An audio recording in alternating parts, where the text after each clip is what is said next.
Well, welcome back. We're in countdown mode. Exactly 2 weeks until the midterm elections for 2022. My next guest is Tennessee Senator Marsha Blackburn. She has lent a helping hand to some of the Republican Party's most visible candidates, hitting the campaign trail with Arizona gubernatorial candidate Kari Lake and Georgia Senate candidate Herschel Walker. Senator Marsha Blackburn joins me right now. And Senator, it's great to have you this morning. Thanks very much for being here and for your leadership on such important topics, from economic policy to policy on China.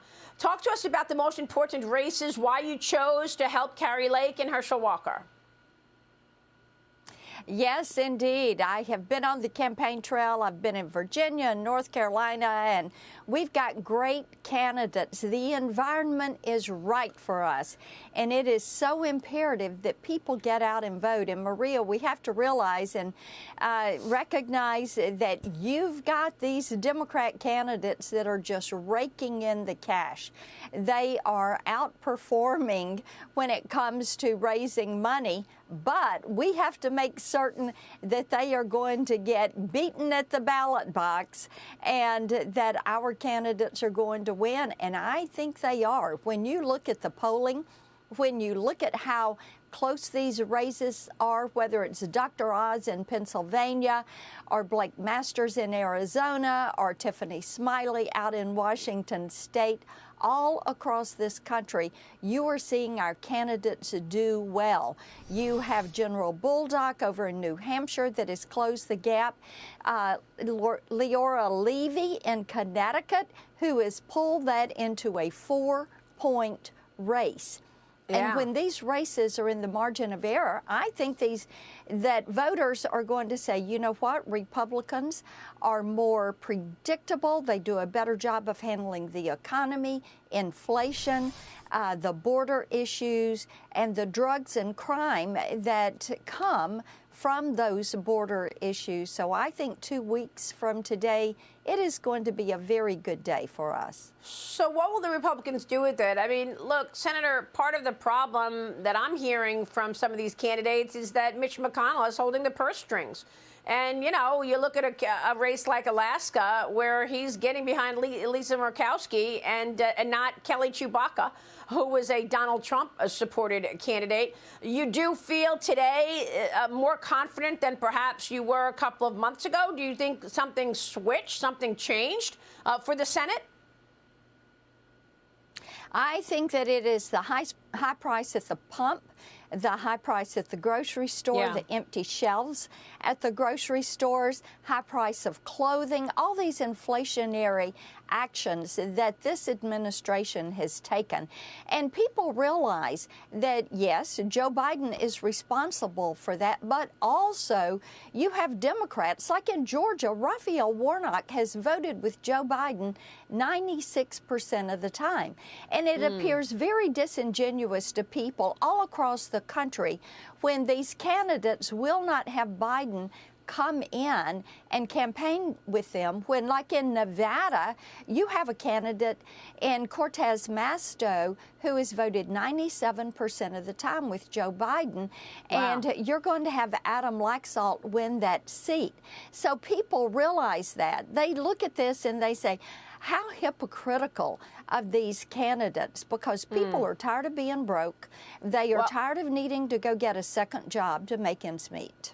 Yeah, it's a great point that you make in terms of voting with Joe Biden and the Democrats. But you're also facing upstream against the media, right? The social media companies have made it clear where they stand. Google is now facing accusations of manipulating search results, putting in algorithms there that favor Democrat candidates in major Senate races. The Media Research Center says that 10 out of 12 Republican campaign websites received significantly lower search results compared to Democrat opponents. The watchdog also shows results are completely different when compared to search engines such as Bing or DuckDuckGo. Senator, somebody else came on this program and said that the get out the vote for the Republicans, Daniels, she came on and she said the search, Ronna McDaniel, my apologies, pardon me. She came on and said that all of the get out and vote emails were sent to people's spam files on Google. Yes, this is something that appears to be intentional and purposeful. So you have to ask, are they doing this as an in-kind contribution to the Democratic campaigns? Now, our Republican conference has met with Google and also one of our major mail vendors, and the answers we got from Google were not satisfactory. And you take a campaign like Marco Rubio's, where they intentionally suppress his emails, or I should say it's the appearance that they intentionally suppress, because they're not going out. And when they do go out, they go out on delay and they arrive in people's spam folders. And wow. It happens repeatedly.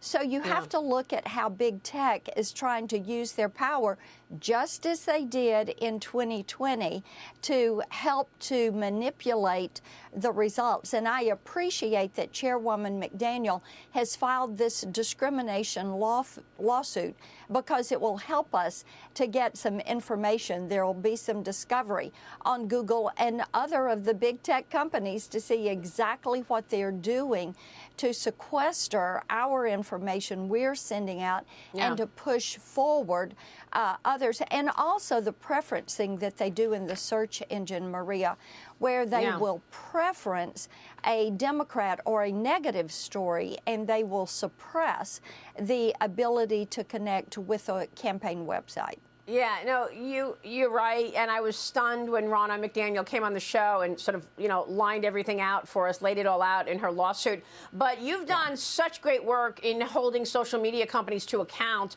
in terms of their responsibility to children. And we showed earlier some ads on social media. They're trying to lure young kids in to be the getaway drivers at the border. A record 856 migrants are dead at our southern border in 2022's fiscal year. You haven't heard anything about this out of the White House. These people are taking this dangerous trek and dropping dead in the Rio Grande, getting, drowning, among other issues. 25 migrant deaths reported just since October 1st. The administration and Democrats remain silent about this issue. Senator, you've been to the border plenty of times.